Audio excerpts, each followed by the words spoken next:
அல்ஹம்துலில்லாஹி ரப்பில் ஆலமீன் வஸ்ஸலாத்து வஸ்ஸலாமு அலா ரசூலிஹில் கரீம்.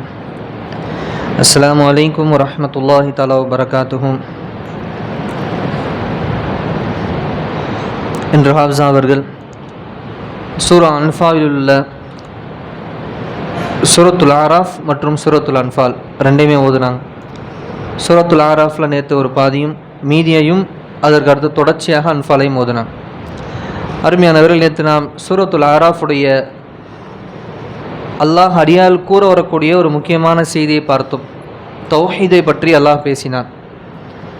அல்லாஹ் இணை வைப்பதை விரும்ப மாட்டான். ஏன் அல்லாஹ் விரும்பலை? ஏன்னா அல்லாஹ் அடியானுக்கு அவ்வளவு அருள்களையும் அவன் புறத்திலிருந்து செய்தான். அவருக்கு கொடுக்கப்பட்ட கண், காது, பெற்றோர், இந்த உலகத்தில் அவன் பார்க்கக்கூடியது, அவன் சாப்பிடக்கூடியது, அவனுக்கு எதெல்லாம் உண்டோ அதெல்லாம் அல்லாஹுடையது. ஆனால் இதையெல்லாம் நீ அனுபவித்து கொண்டு எந்த சக்தியுமற்றது, அதால் பேச முடியாதது, அது உனக்கு எதையும் செய்யாது, ஆனால் நீ அதை போய் நான் என்ன நிலைக்கு எப்படி வணங்கணுமோ அந்தளவுக்கு நீ அதை எடுத்துக்கிட்டிய, எப்படி அணியானே என்பதாக தான் அல்லாஹ்வுடைய கேள்வி. இதை இறைத்தூதர்கள் மூலியமாக அல்லாஹ் கேட்கின்றான். நெறிவழிப்பற்றவர்கள் தான். அல்லாஹ் யாரை விட்டுவிட்டானோ அல்லாஹ் விட்டுவிட்டது தான். அருமையானவர்களே, அந்த தொடரிலே அல்லாஹ் கூற வரக்கூடிய சில செய்திகளை இன்னும் பார்க்கலாம். அப்படி ஒருவேளை அல்லாஹ் நம்ம ஏற்றுக்கிட்டா அதனுடைய கூலியாக அல்லாஹ் என்ன வாக்குறுதி அளிக்கின்றான்? ஒருவேளை நம்ம ஏற்காத அந்த துர்பாக்கியவான்களுக்கு அல்லாஹ் என்ன தயார்படுத்தி வைத்திருக்கிறான் நரகத்திலே. இந்த இரண்டு விஷயத்தையும் பார்ப்போம். இந்த சூராவுடைய இறுதியிலே மூசா நபி அலைஹிஸ்ஸலாத்து வஸ்ஸலாம் அவங்களுடைய சம்பவங்களை அல்லாஹ் விளக்குவான். அதையும் சற்று பார்த்து முடித்து கொள்ளலாம். அருமையானவர்களே, 37வது ஆயத்திலிருந்து பாருங்கள். ஃபமன் அஜ்லம மிம்மன் இஃப்தரா அலல்லாஹி கதிபன் அவ் கத்ஸப பிஆயாத்திஹி.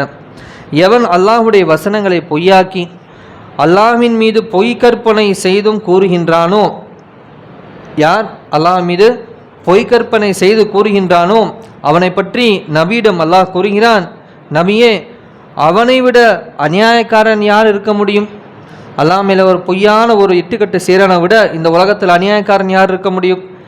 இவ்வுலகில் அவர்கள் உயிர் வாழும் வரை அவர்களுக்கு விதிக்கப்பட்ட உணவு, பொருள் ஆகியவை அவர்களுக்கு கிடைத்து கொண்டே இருக்கும். இன்றைக்கி பெரும்பாலான முஸ்லீம்களுக்கு ஒரு சந்தேகம் இருக்கும், அல்லாஹ்விடத்தில் எல்லா ஆற்றும் என்று சொன்னால் ஏன் இன்னைக்கு பலஸ்தீனில் இப்படி நடக்குது, ஏன் சிரியாவில் கொடுமை நடக்குது, இன்றைக்கி இந்தியாவிலையும் நடந்துக்கிட்டு இருக்குது என்பதாக ஒரு இருக்கும். அதை தான் அல்லாஹ் இங்கே பதிவு செய்கின்றான். அல்லாஹ் மீது பொய்க்கற்பனை செய்தவர்களை விட அநியாயக்காரர்கள் யார்? ஏன் அல்லாஹ் விட்டு வச்சுட்டான்னு சொன்னால், இவ்வுலகில் அவர்கள் உயிர் வாழக்கூடிய அவருடைய உணவு, அவருடைய பொருள், அவனுக்கு அல்லாஹ் என்ன நாடி இருக்கானோ அது கிடைத்தே தீரும். ஆனால் அவருடைய காலம், அந்த கிடைக்கப்பட்ட காலம், அவனுக்கு ஒரு மிடரு தண்ணீர் அல்லாஹ் வச்சிருந்தாலும் அதுக்கு வரைக்கும் அல்லாஹ் உயிரோடு தான் வச்சுருப்பான். அப்போ அதையும் அல்லாஹ் குடிக்க முடிச்சுட்டான்னு சொன்னால், அவனுடைய காலம் முடிந்து விட்டது என்று சொன்னால், அவருடைய உயிர் பற்று அல்லாஹ் அவருடைய உயிரை கைப்பற்ற நம் வானவர்கள் அவரிடம் வரும் சமயத்தில் அந்த வானவர்கள் நோக்கி இவன் என்ன பேசுவாங்க அப்படின்னு சொன்னால், நீங்கள் கடவுள் என்னை அழைத்து கொண்டிருந்த அல்லாஹ் அல்லாதவை எங்கே என்று அந்த வானவர் கேட்பார். பாருங்களா, அல்லாஹ் சப்ஜெக்ட்டுக்கு வரான் பார்த்தீங்களா? விட்டு வச்சுட்டோம், நீங்கள் கவலைப்படாதீங்க. ஆனால் அல்லா நாட்டி இருந்தால் பிடிச்சிருக்கலாம்ல, பிடிச்சிட்டு பாயை டக்குன்னு மேலே தூக்கி, புரியுதுங்களா இல்லையா, பாய் த கிரேட் அப்படின்னு சொல்லியிருக்கலாம். பாயெல்லாம் குசியாக இருப்பாங்க. அப்படி ஒரு இது நம்ம எதிர்பார்க்குறோம், மனசு அப்படி எதிர்பார்க்குது. அப்படியே தானே தூக்கி போட்டு டக்குன்னு பாய் டாப்புக்கு போயிடலாமேன்னு. அப்படியே இல்லை, சஹாபாக்களை போல அருமையானவர்களே, ரத்தம் சிந்தாமல், நேரங்களை அல்லாவுக்காக தன்னுடைய நஃப்ஸோடு முஜாஹிதா செய்யாமல், நீங்கள் ஜிஹாது செய்யாமல் அந்த இடத்த அடைய முடியாது. பாய டக்குன்னு அல்லா அடுத்துக்கு எல்லாமே அல்லாட்டதெல்லாம் இருக்கே அல்ல. அதுதான் ப்ராக்டிக்கலான நமக்கு முன்னாடி வரலாறு இருக்குது. சஹாபாக்கள் என்ன செஞ்சாங்க, நபிசாஸில் என்ன செஞ்சாங்க, நபிக்கே அல்லாஹ் அப்படி தரல. ஆனால் உதவி இறக்குனா ஒவ்வொரு போர்லையும் அல்லாஹ் போர் செய்யக்கூடிய வானவர்களுக்கு உதவி செஞ்சான். அந்த வார்த்தையை அங்கே அல்லாஹ் மென்ஷன் பண்ணுறான். வானவர்கள் இருக்காங்க, அதில் பல கேட்டகரி. அதில் ஒரு வானவர்கள் போர் செய்யக்கூடிய வானவர்கள். அவருடைய இறக்கைகளை அடித்தால், அப்படி இறக்கையை விரித்து அப்படி சிலுத்தக்கிட்டாங்க அப்படின்னு சொன்னால், இரும்பு இருக்குல்ல, இரும்பு, சங்கிலி இரும்பு, கடுமையான பாறையில் தூக்கி சடார்னு அடித்தா என்ன சத்தம் வரும்? அப்படி அவங்களுடைய ரெக்கையிலிருந்து சத்தம் வெளியாகும். அது போருடைய வானவர்கள், இவங்களை கொண்டு அல்லாஹ் உதவி செஞ்சான். ஆனால் சஹாபாக்களை சஹாபாக்கள் நபிஸல்லல்லாஹு அவர்கள் தர்பியா செய்தாங்க. அருமையானவர்களே, இந்த இடத்துக்கு நம்ம வரணும். அப்போ இங்கே அல்லாஹ் சொல்ல வரான் பாருங்க. அப்போ அப்படி அவனுக்கான சில காலம் அவனுக்கான உணவுப் பொருளெல்லாம் நான் விதிச்சிட்டேன், அது முடிகிற வரைக்கும் தான். ஆனால் அது முடிஞ்ச பிறகு நம்முடைய உயிர் வாங்கக்கூடிய வானவர் அவன்கிட்ட போவாங்க. அவன் என்ன தெரியுமா கேட்பான்? நான் வணங்கிட்டு இருந்த தெய்வம் எங்கன்னு கேட்பானா. வானவரை பார்த்து நான் வணங்கி கொண்ட தெய்வம் எங்கே என்று அவர்கள் கேட்பார்கள். அதற்கு அவர்கள் அந்த வானவர்கள் கூறுவார்கள், அவை அனைத்தும் அந்த மனிதன் சொல்லுவான். இவங்க போகும்போதே கேட்பாங்க, இவங்கள பார்த்து அவன் பயந்துருவான். கேட்பான், எங்கே நீ வணங்கிட்டு தெய்வம் எங்கன்னு கேட்டவனே அவன் சொல்லக்கூடிய வார்த்தை என்ன? அவை அனைத்தும் எங்களை விட்டு ஓடி மறைந்து விட்டன என்று அவன் கூறுவானான். எப்படி ஒரு இழிநிலை பாருங்களேன். எதுக்காக கஷ்டப்பட்டாங்க? மண்ணு சோறுலாம் திம்பாங்க.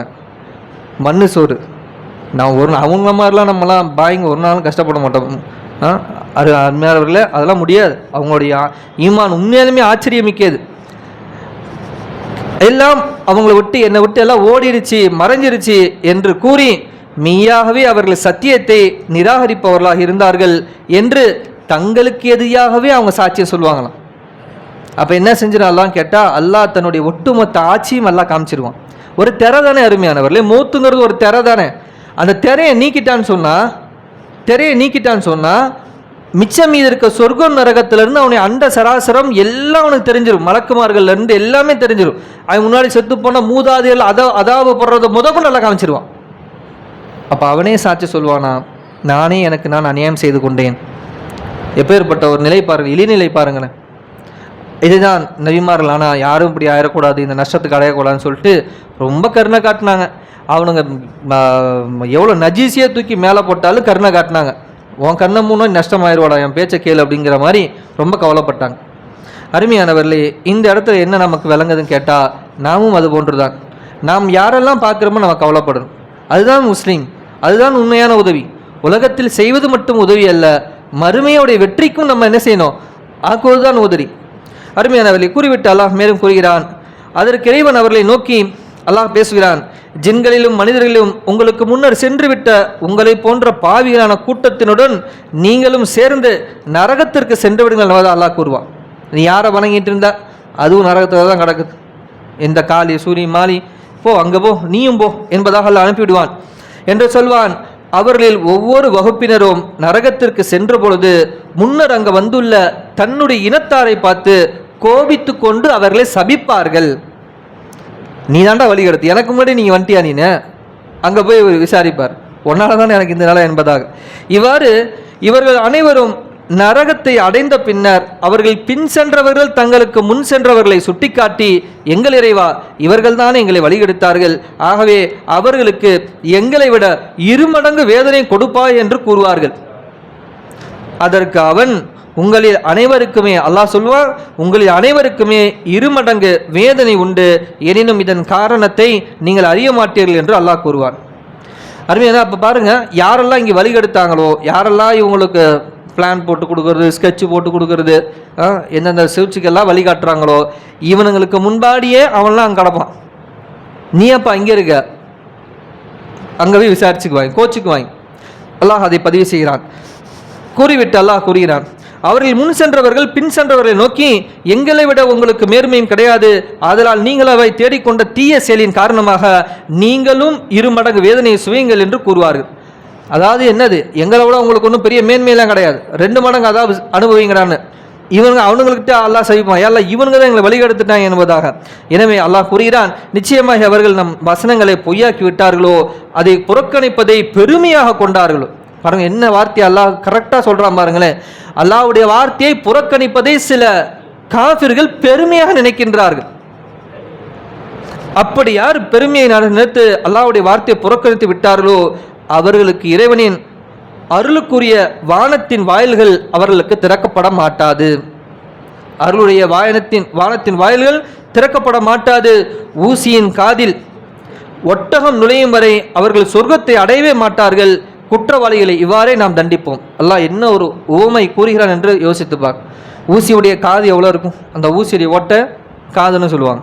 அதில் ஒட்டகம் நுழையுமா? அது எப்படி நுழையாதோ அதுபோல் இந்த மருத்துவர்கள் சொர்க்கம் நுழையவே மாட்டார்கள். அருமையானவர்களே, இதை கூறிவிட்டு அல்லாஹ் கூறுகிறான், அந்த சொர்க்கத்தில் உங்களுக்கு என்ன தெரியுமாடா இருக்கு?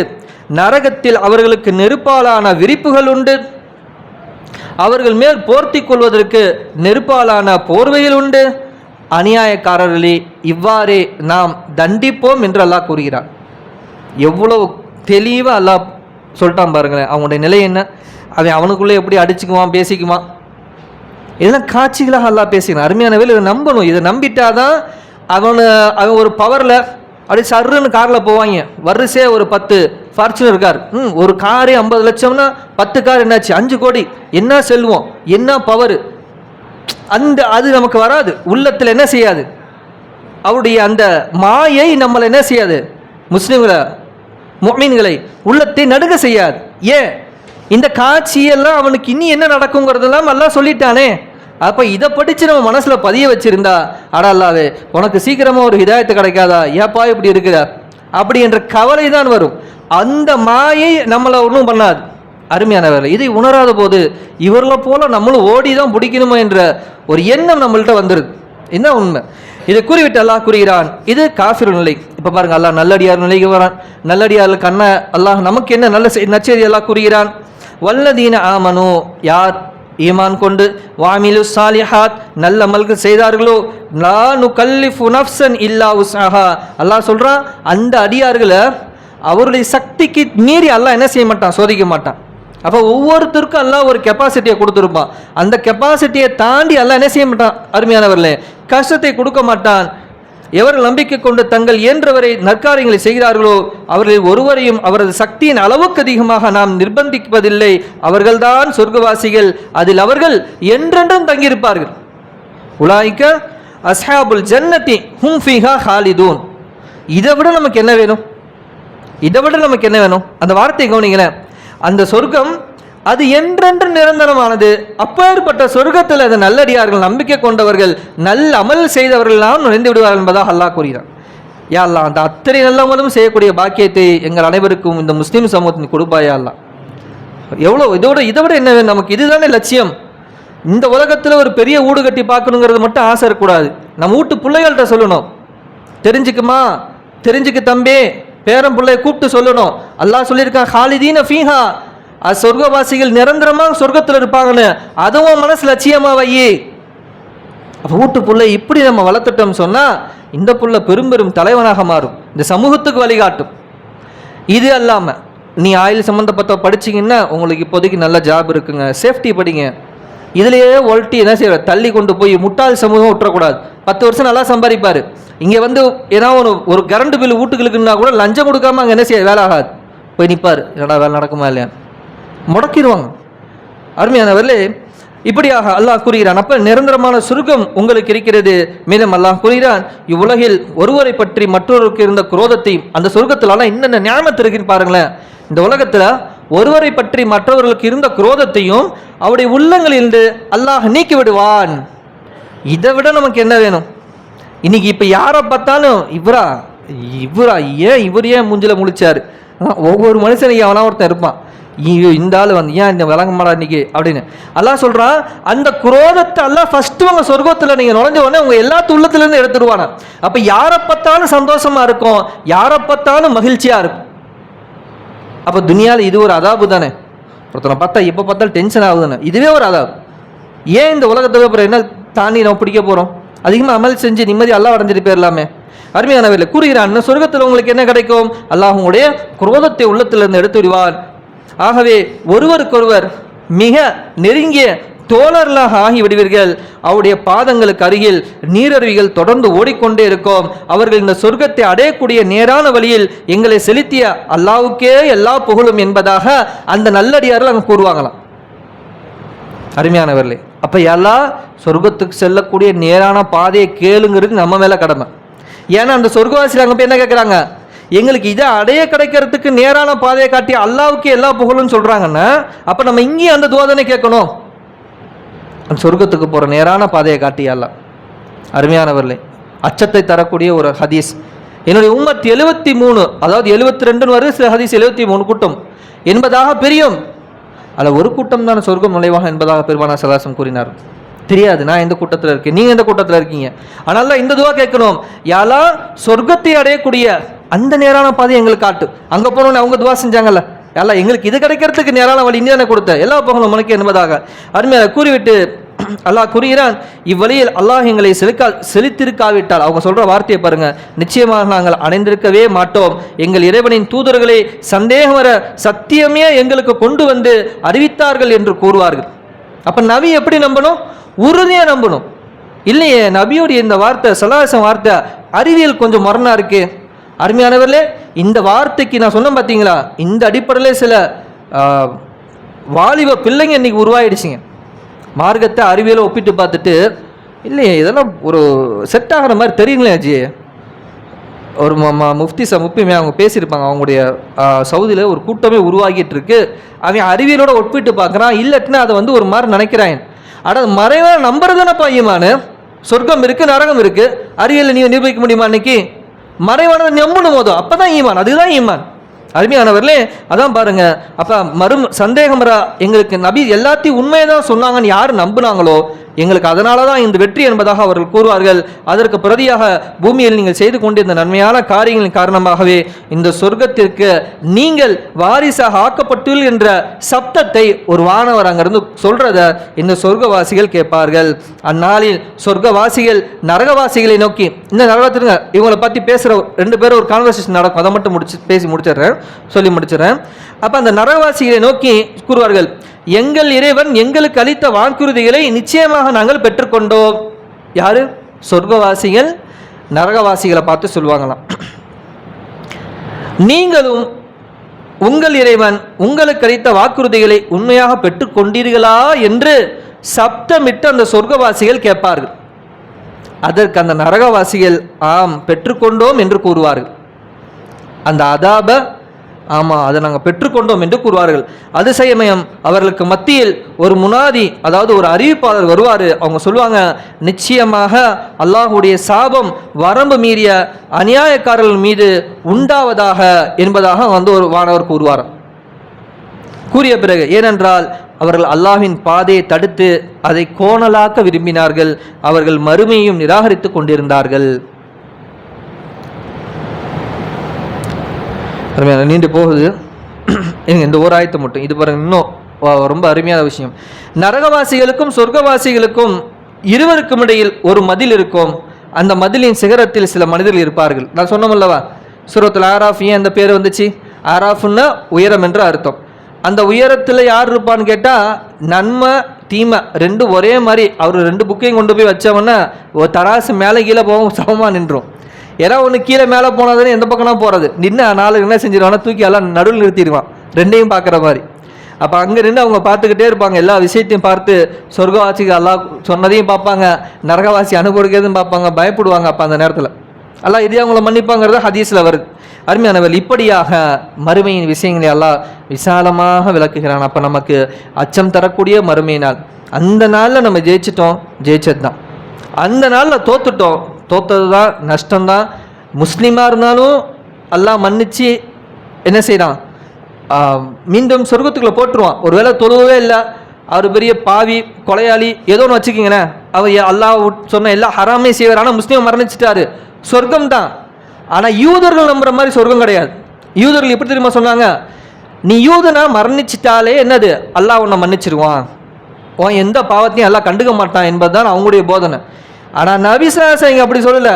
நீ அணுவளவு நன்மை செஞ்சிருந்தா அதை பார்ப்பீங்க, அணுவளவு தீமை செஞ்சீங்கன்னா அதுக்கான தீர்ப்பெல்லாம் உங்களுக்கு கொடுத்துருவான். அதுக்கு எவ்வளோ தண்டனை நீங்கள் நரகத்தில் அனுபவிக்கணும்னு இருக்கோ அதுகாலம் வரை கடப்பீங்க. அது எவ்வளோ, அது எத்தனை யுகம் என்றே தெரியாது என்று கூறுகிறார்கள்.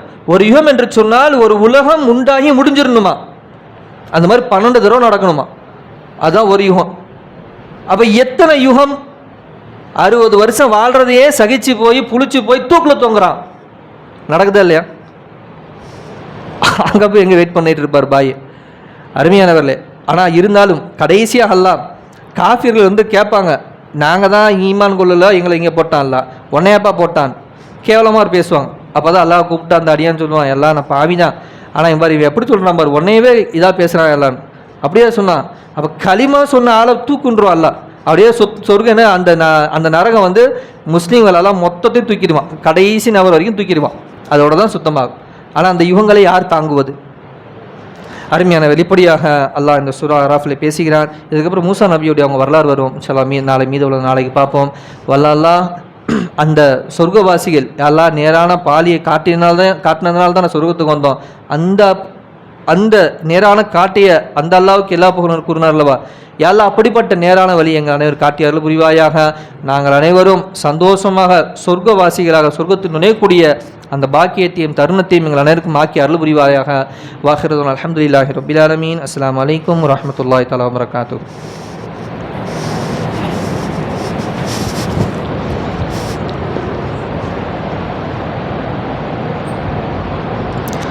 آمين. الحمد لله رب العالمين. اللهم صل على سيدنا محمد وعلى ال سيدنا محمد وبارك وسلم عليه. اللهم بارك لنا محمد كما باركت على ابراهيم وعلى ال ابراهيم انك حميد مجيد. اللهم انك عفو تحب العفو فاعف عني. ربنا ظلمنا انفسنا وان لم تغفر لنا وترحمنا انت مولانا فانصرنا على القوم الكافرين.